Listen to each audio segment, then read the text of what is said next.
everyone. Good morning. It's Amanda Testa here with Find Your Feminine Fire, and I am super excited because today we're going to be talking with the amazing Kit Murray Maloney. Thank you so much for being here, Kit.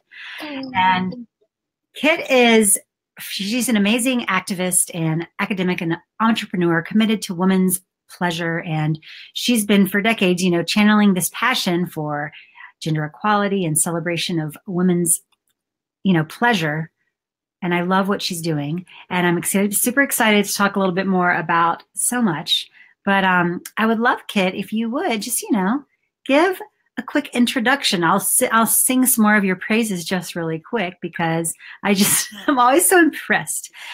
She's got her master's in gender and social policy from the London School of Economics, and she's been featured in Marie Claire and Glamour magazine, and she's a regular contributor to the Huffington Post, among many other things. And she has her multimedia site, Oh Actually, that is creating a more open dialogue around the existing taboo and very important topic of women's self-pleasure and how that can create creative, beautiful, and hot things in your life. And she also helps curate, sexual content that is for women, created by women. And I love her theory that genuine female orgasms can heal the world. So, yeah,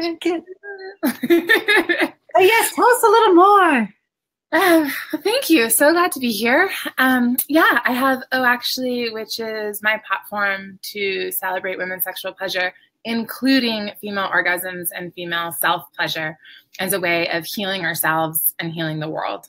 And that's been quite a journey. It's involved everything from really embracing an inquiry around pornography.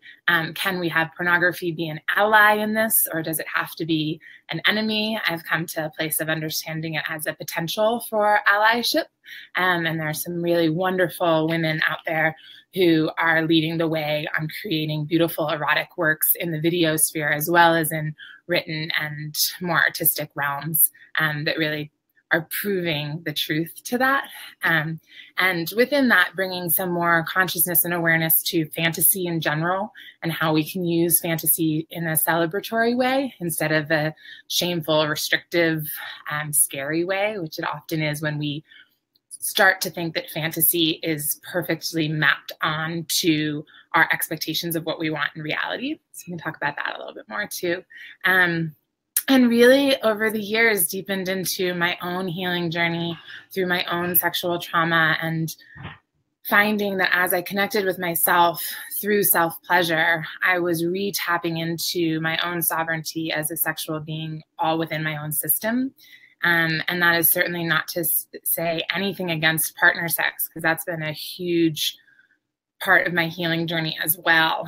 But this balance and this dance between how we honor the pleasure that we can give and receive all within our own systems, our own bodies, with then also how we feel that in partnership, I think is tremendously important, and something that doesn't really get as much airtime and as much understanding as I think we need at this time, because it's so empowering.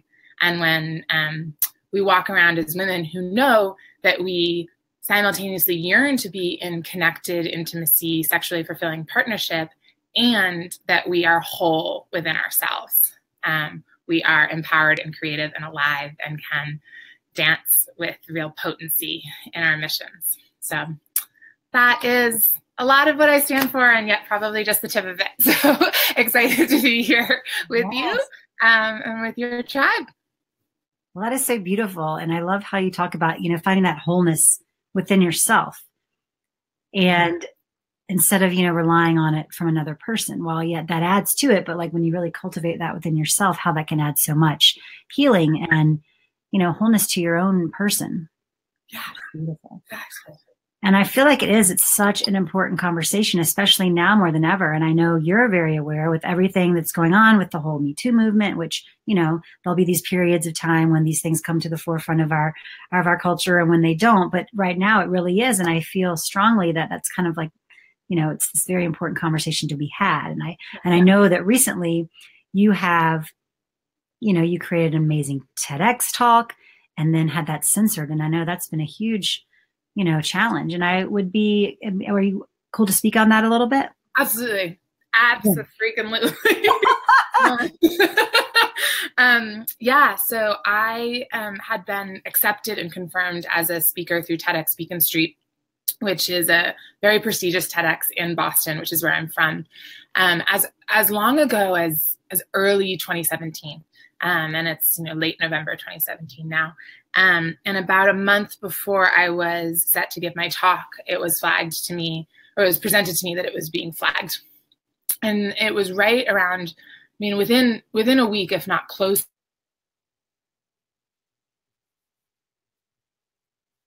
Oops. I might be having a little technical difficulty. Hold on one moment.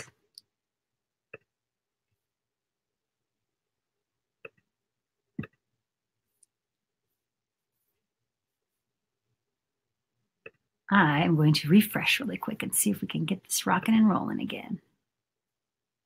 Stay tuned, ladies.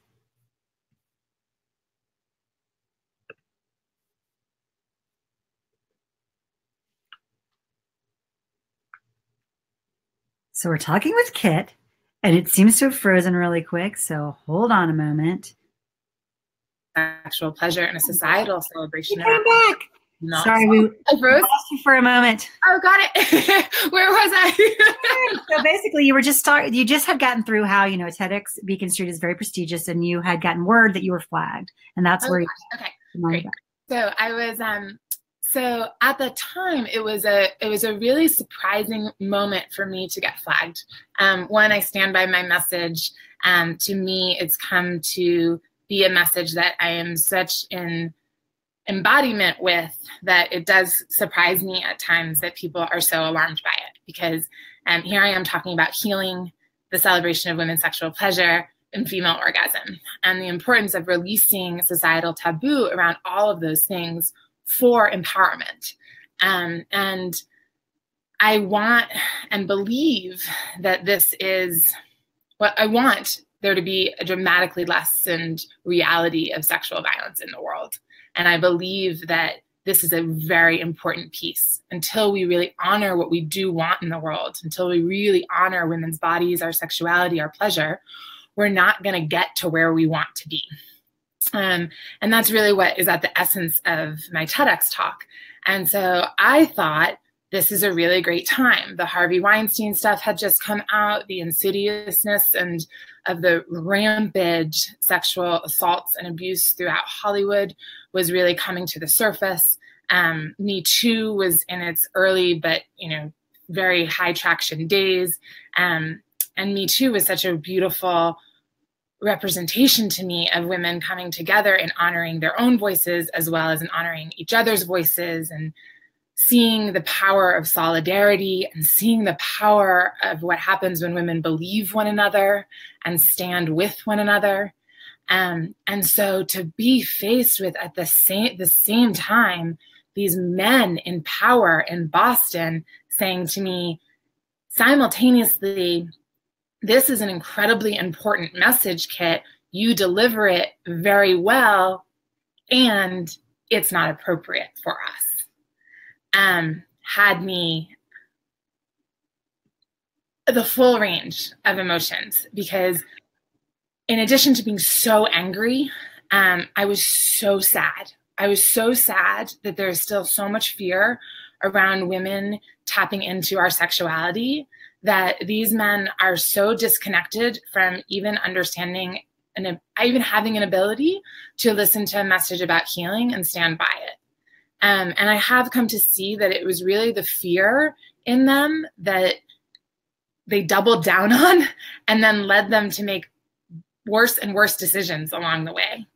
And it's an opportunity for us to see how much work there is to be done. I think there's also an opportunity to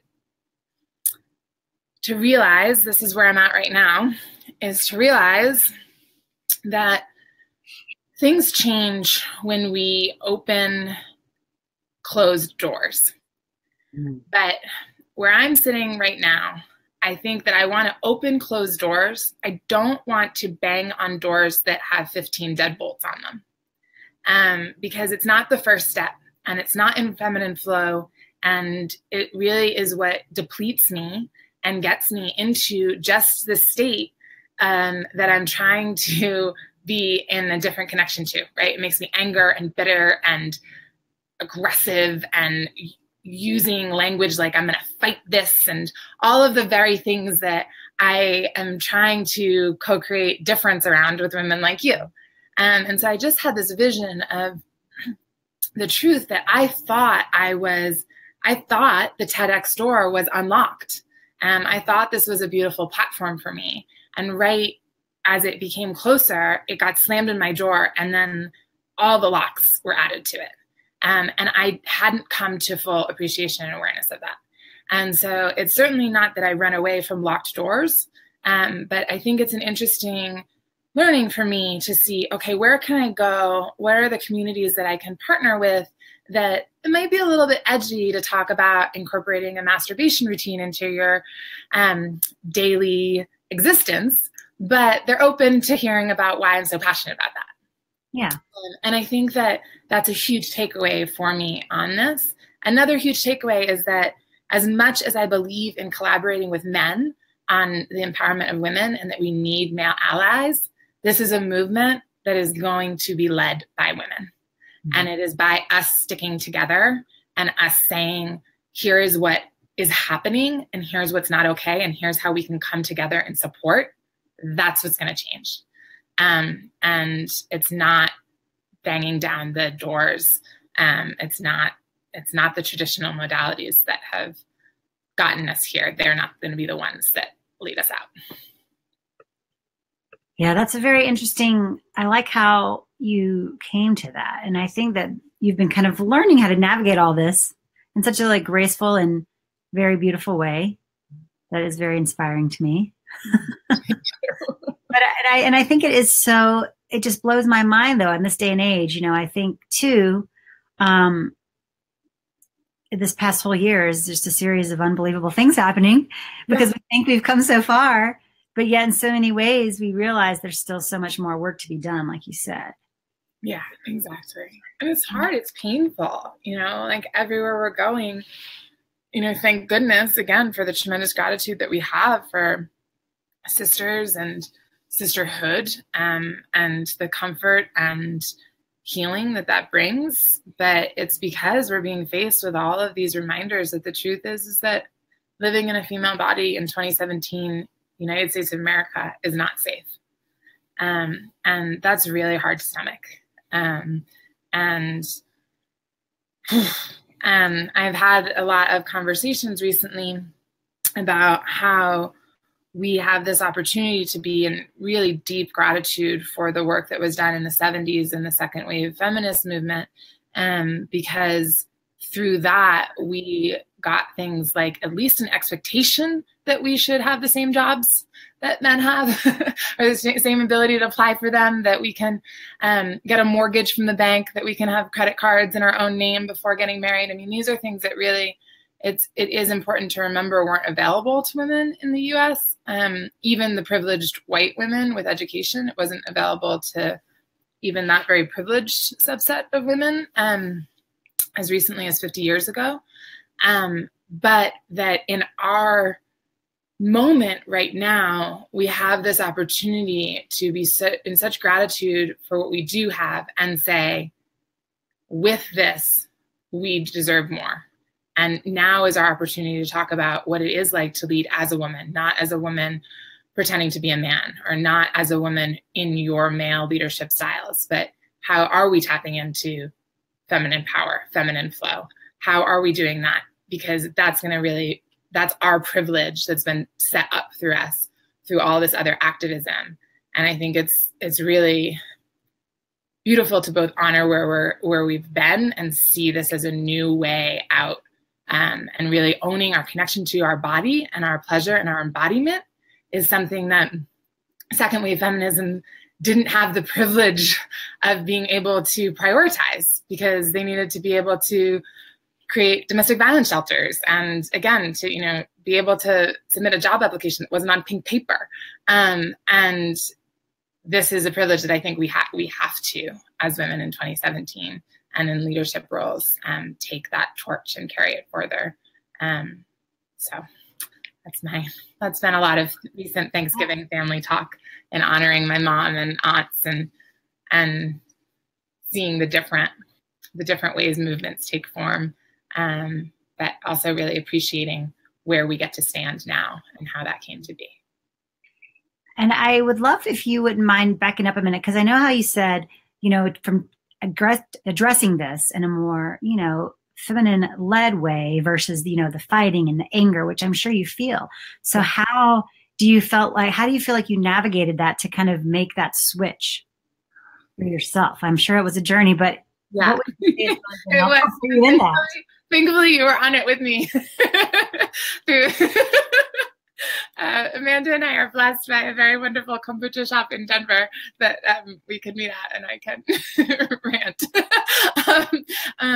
But I think, something that I think is important is simply bringing inquiry to it, right? Mm-hmm. So from the very beginning, it was like, how do I take a moment to sit with this and to have gotten to a place where I can know the signals in my mind and body that something isn't quite right. So the advice I was being given to do protests and to, have a poster with my mouth covered in a stapled way. And these are things that could have been really powerful, might be the appropriate choice for another woman, but did not feel right to me. And did not feel like I was putting out into the world more of what I wanted to see. It felt like I was putting out, for me, those things would have been coming from a very fear-based anger. And I didn't have access to that immediately. I only had awareness of the anger and how appalled I was that I was being treated so poorly and how sad I was by that. I think staying really present to that anger was tremendously helpful.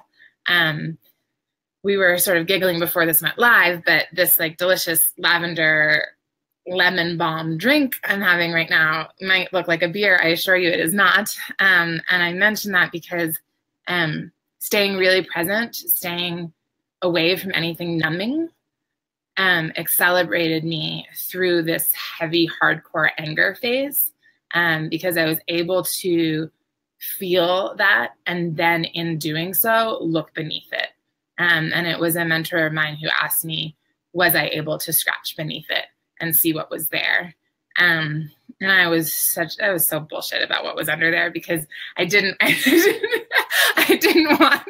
wanted it to be just about these men being wrong, right? Like, that's what I wanted my anger to be about. And so much of it was, but what was underneath there was this fear that somehow in their discretion against me, I was not going to be able to keep my business alive, that I was not personally safe anymore. All of these underlying subconscious beliefs I was bringing to some awareness to, and in that could see that that wasn't true. My body was not under attack by them saying I couldn't give this talk. My business had this great opportunity to have more influence through their talk, and they took that away, but they didn't take my business away. And they didn't take my potential for my message to get to a broad audience away. They really didn't. My mind wanted me to think that. And I still kind of slip into that irate place. But the truth is that once I could feel the fear that was being instigated by being mistreated, I could see how untrue a lot of that was. And I'm really thankful to have been able to do that without numbing modalities and with so much community support. So much support, so many people texting, social media messaging, writing me saying, please don't stop. Please don't stop. Please keep going. We believe in you. It just was so powerful and really helped me move through the ideas that weren't feeling right, and try to think about how can I embody my message. So with that, I'm going to get the talk live on my podcast. So I have control of it and people who want to engage with it can. So I'm really excited for that. Yay. Well, I am super excited for that because I am like, cannot wait to hear it. I know it's going to be amazing. Yeah. And I love how you pointed out too, you know, that you really relied on collaboration, you know, and like reaching out to others and letting others in, which is not always easy to do. Yeah. No, it's not. And I think, you know, Danielle Laporte has her brilliant article about big open heart. I believe I'm getting this right. Big open heart, big fucking fence. And I think the way I take that, a different version of that, is that genuine vulnerability, so bear with me for a moment, but genuine vulnerability actually creates safety in my life. So when I know I can be truly vulnerable and authentic with people like you in my life, like I know you as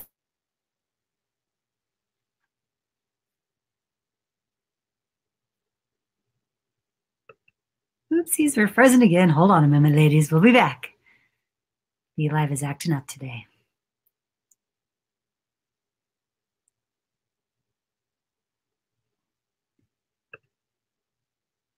Hold on one second, ladies.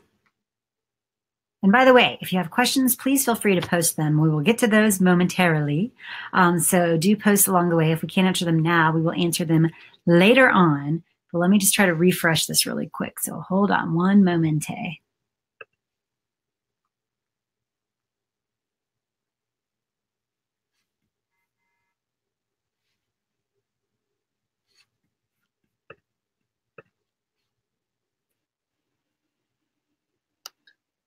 There you are. You're back. Hi. Okay, wonderful. Okay, awesome. So you were just saying, you know, you felt safe with certain people. You're allowed to be vulnerable, and that creates more safety. Yeah, exactly. So I'm not saying run out to the whole world and share your open wound, but don't be scared of sharing that open wound with the people that you know are there to love and hold you, because otherwise they won't know that you're hurt, and they won't know how to support you, and they won't even be able to be creative with you on what it might look like to support you. And so I'm so glad that I've come to that appreciation that that type of vulnerability is actually what keeps me safe in the world. And so to not hold it all in and to double down in the shame and fear of it all, which just allows me to spin out on, this is so awful, this has happened to me, it's not fair over and over and over again, into, you know, can you help me? Can you help me think through this? Can you help me see another way of appreciating maybe that something good could come out of this?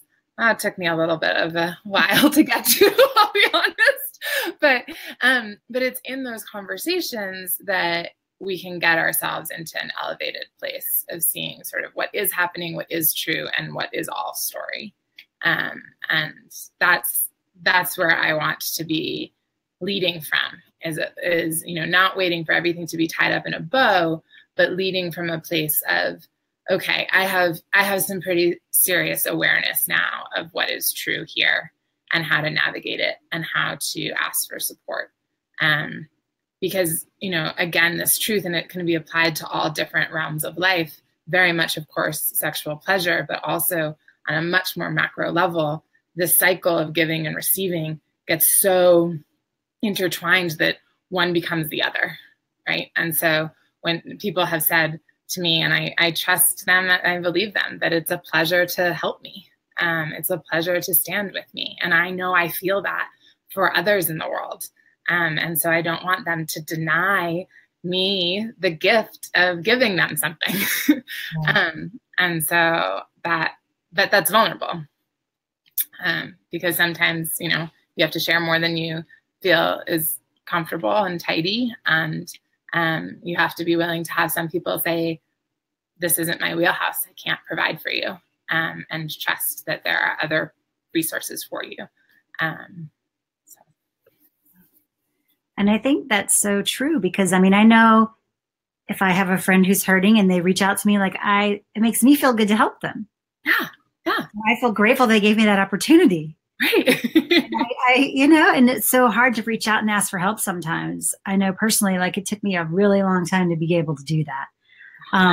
Because we're so conditioned that we have to be able to do it all on our own and we don't need help. And plus in this day and age, we're so disconnected from people, in community. Even if we maybe live in the same neighborhood, we don't always see them or, it's hard. So I would ask you, if you are in that position where you do feel really like you feel kind of alone and you feel like you don't have a community or people that you could even reach out to, how would you begin to create that for yourself?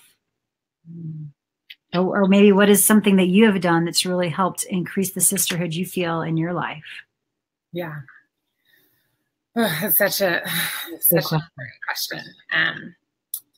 And it highlights how grateful I am for how many amazing sisters I do have in my life. And also how true it is that for most of us, we're really isolated. And that connection with women is not something that might even make it to our to-do list, let alone being high enough on it to be to have some action towards it. So I think just baseline, putting some intention to creating space to have open and honest dialogue with women, and that can be online or in person, but setting that intention and then seeing what continues to pique your interest. And I think joining a Facebook group like yours is such a beautiful start, and one that is is probably on really like could allow the whole spectrum, right? Because you could have people just dive right in and be super vulnerable and get support, or kind of sit at the water's edge of the group, if you will, and sort of see how other people are being responded to and get to that safety level of knowing that the truths are held and that support is there.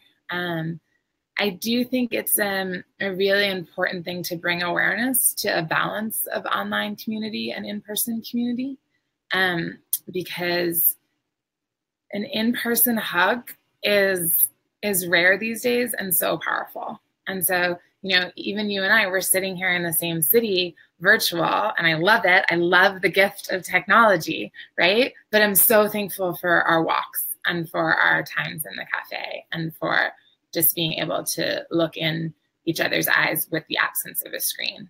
And so to try to cultivate that, to even just bring some awareness, even if that feels really scary, like, no, I barely have time to talk to anybody, let alone really develop a sister connection. I would remind people that this is happening all over the country and the world, and that you might be convinced that no other women in your neighborhood want to have dialogue and connection outside of more traditional acceptable like gossip circles and talking about the kids or talking about just work and stuff like that. But the fact is that I really think that when we open up about what we want and what we're looking for in connection, you're going to be pleasantly surprised by how many other women are literally in the adjacent apartment or just down the street who are really yearning for that type of connection as well. And just before I do take a pause on this, I think that something that I've learned that's been truly game-changing is this inquiry around how do you want to show up in sisterhood, and to really, really invite, whether it's a one-on-one group or a text chain of 3 women or a monthly gathering of 20, to bring some real awareness to nobody needs to be fixed. Mm-hmm. And what I think we're all craving, what I didn't even know I was craving, was to be witnessed and held. And we women are really good at fixing things, and we have a lot of knowledge, and we have a lot of really great insights. And I certainly know that I would like to share them with the world too. But what is really, really helpful and an incredibly important piece of sisterhood is to be first asking if that's what's being desired of the woman you're connecting with, and how they want to be supported. And sometimes that is simply being listened to and witnessed and being reminded that they are whole, not being shown all the different ways that they might be able to quote unquote fix a problem. I love that so much. Thank you. And that's such a good reminder. Yeah, not everyone wants advice. And so asking first, asking that's a simple thing to do that's easily forgotten, right? Because you do want to help. You're like, oh, you dive in, you want to solve the problem, but you're like, hold up, let me hold up. No, you want to like mention that latest book you read, or like that movement class you did, and like all the things that have helped. Like, I get it. It's coming from such a beautiful space. And I do it all the time. I have to like sit on my hands like, when I say like, how do you desire support? But the more we do that, it's just amazing what comes. Like, how do you desire support? It just, we haven't been asked that enough. And so I think it must trigger something in our brain too, to like soften this alarm bell and change it into this like, whoa, I didn't even know I could have that level of safety. Like, I'm being asked how I desire to be supported before being, given all of these things that I should do. Because then that gives you the chance to think about it, because you might not even know in that moment. You're like, oh, I feel good right now. Yeah, exactly. Do I want you to listen to me? Do I want a hug? Do I want whatever it is, right? Yeah. Mm-hmm. And I think too, what you mentioned too is like finding how you want to show up in sisterhood and what that looks like to you. Because it's not always easy, and the more busy you are, the less time you have. And I know virtual is not always ideal, but in some circumstances it can be nice. I know, there's been times when me, you, and our friend in LA, or and also this technology now of Zoom or getting on FaceTime with multiple people. I remember a couple of years ago when my daughter was little, and I had a couple other friends with little kids. You just can't leave them, but they're asleep. So we would like get on Zoom after they went to sleep. I know. I love it. Yeah, I think it's so great. I mean, I've loved all those moments. And that's why I just say it's balance. Like, I wouldn't want it to get to an extreme either way, because you'd be missing out, you know? And it doesn't mean 50-50. It's whatever balance is working. Right. Yeah. But doing what it takes to get what you need from being able to have your friends. And, because I think it's another thing too. I grew up in the era where everyone talked on the phone. People don't talk on the phone like they used to anymore. And I love talking on the phone because it's an easy thing to do. I can be driving. I can connect with someone on the phone. But no one likes to talk on the phone. I have like very few friends that'll talk on the phone nowadays still. So no, it has to be a scheduled call. For sure. And other people I can call. And then other people I call are like, who is calling? Who's calling? But I love that about like even women that are in your neighborhood maybe, or even your city, who it's like, well, the fact is, like, I'm also a big fan of, let me see if I can get it right, like the imperfect plan that you do is so much better than the perfect plan that you don't. Right? So if you're like, well, the ideal thing is for all of my friends in the same city to get together once a week. Well, that's lovely. But if that doesn't happen, then you're without any support. And so maybe it looks like every 3 weeks, there's a Zoom hangout after everybody's work and responsibilities are done. I mean, that's so cool. That's such an awesome gift. Like, you definitely want that over nothing. Yeah. But I think that you mentioned just finding what works for you and making sure that you have that intention to include that. Yeah. Because, and I think another thing too, in our world, we feel so strongly about the power, of being intimate with yourself and creating that wholeness and like pleasure within your own body. And so sometimes, I remind myself, not everyone has these conversations all the time. Not everyone feels this way at all. And it is really scary for a lot of people. So I want to, like give those people, like you mentioned, like if you're coming into these groups and this is a little overwhelming, that you're, you can be on the edge and just kind of toe in, and that's totally fine, because it's not something that's always easy. I know when I first started doing this, it was very intimidating and I was kind of scared and like, ooh, I hope no one knows that I'm in this group or whatever, Oh my goodness, for sure. Yeah, exactly. I hope nobody knows I'm in this group. I remember when I first set up actually, I pretty much had like a death grip on it being okay that people knew that I was the founder, but not ever wanting that to be too well known. Like, it had to be actually's message, not Kit's message. And that really wasn't that many years ago, because I still had whatever layers of discomfort was going on with me there. So, you know, and now I'm like, everybody should masturbate all the time. and feel really clean in the energy of saying that. And so it's quite a journey. And this is also our message in the world, right? And so, and that doesn't mean that it's everybody's. And yet I think what's important for us all, no matter what we're doing, is like, we have respect and curiosity around each other's messages and how we can learn from one another. And that's within the space of holistic sexuality, as well as all sorts of other things. I mean, I have friends up to all sorts of amazing stuff in the world that has nothing to do with sexuality. Right. So it's not my mission, but I want to be a part of theirs. And so if you want to be a part sort of this, it doesn't mean you have to dive right in or feel totally comfortable right now. There can be a playful curiosity and inquiry of like, wait, what are they doing? How are they thinking about communicating? And that can simply be fun and have that feeling. Right. So, and I know you mentioned, and I hope you can still hear me because I know it looks like you're frozen a little bit. So if not, I'll ask a question again in a second. But I know you mentioned you might be doing another pleasure pledge soon. But you might be frozen. But see, isn't that awesome when you get frozen in those really beautiful positions? It seems like when I get frozen, I'm always like, some very unattractive positions. So hold on, ladies. Thank you for your patience. We will be right back.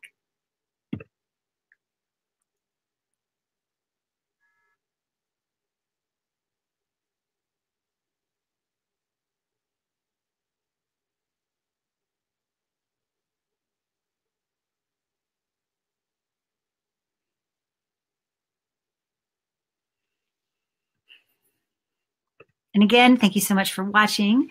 If you have questions, please feel free to post those because we'd love to be able to answer any questions. If you have any questions for Kit or myself, please do ask those in the comments. And if we aren't able to get to them now, we will in a little bit. Hello, you're back.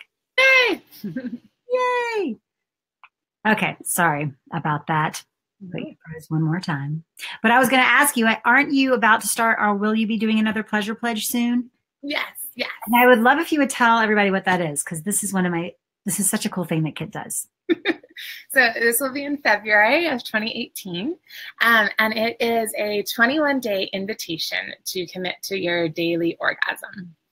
And so it is called the Pleasure Pledge because it is about pleasure. And it is about bringing intention daily to. Ah! Did I lose you? Oh. There you go. You're saying it's about orgasm is its intention, or orgasm is its invitation, and it's a pledge. So there's no failing. there's no. I can't say that enough. There's no getting it wrong or anything like that. It's not a contest or a challenge. It's a really playful way of inviting some inquiry around prioritizing pleasure, prioritizing sexual pleasure, and prioritizing orgasm into your life. And I love doing it in February because January is this month where we're inundated with all of these resolutions that for the most part tend to be pretty shame and guilt based, right? It's like doing all these things because something does need to be fixed or changed in your life. And this is about what can we bring in and how can we celebrate our bodies and our joy and that our bodies are full of this amazing sexual energy. And it's really fun because it's done very much in Sisterhood, in that there's a private Facebook group for it. And there is daily support and ideas and interviews from me, really fun prizes of different books and toys and all sorts of goodies along the way to encourage us as women to have some playful celebratory inquiry into what it means to be living in these beautiful female sexual bodies, and how to start celebrating them on a daily, routinely basis. Oh, I love it. Daily routine basis. So will you share with me the name of the are people able to join the Facebook group now and your email? Absolutely. Yes, way for everyone to find. And we'll be like ramping up, and January and February are just December, yeah, it's a great time to join. And it's called Oh Actually Pleasure Pledgers, which is a bit of a tongue twister. And again, it's a super fun group, particularly as we ramp up to the February pledge and during the February pledge, because there's a lot of, I just can't emphasize enough, a lot of playful inquiry and a lot of wisdom in the group. So I'm very present in it in February in particular, and there's just so much encouragement of one another. And it's women only. So, and it's monitored by myself and some other actually folks to make sure it stays really safe and in the spirit of the pledge, which is all about celebration and knowledge sharing. But it's always exceeded my expectations of how much support and encouragement is there for us all. Beautiful. Well, I'm excited. I will definitely share all that information so you can find her. And is there any last things you'd like to share? Yeah, I mean, the goal is that December 12th, the second season of the Pleasure with Oh Actually podcast will go live with a recording of the TEDx talk that I had hoped to give, but was not allowed to give in Boston in November. So my vulnerable ask of you is to mark your calendars for December 12th and take that 15 minutes to engage with that. And if it resonates with you and you want more episodes of the second season, to leave a little review on iTunes so that all of that is made possible. Yay! I am so excited. I cannot wait to listen. I know it's going to be amazing. That's December 12th. And I will post the link to her podcast as well, so you guys can easily access that. And thank you so, so much for being here, Kit. It's been so lovely talking to you. Yay! And good luck with the episode. And thank you for all you do in the world. It's so needed. Likewise. Thank you. Thank you for including me in all of this. And to you and to everybody who's here and listening, please just let me know if and how I can offer support for you. Beautiful. Thank you. All right, everyone. Have a great afternoon, and we will see you soon.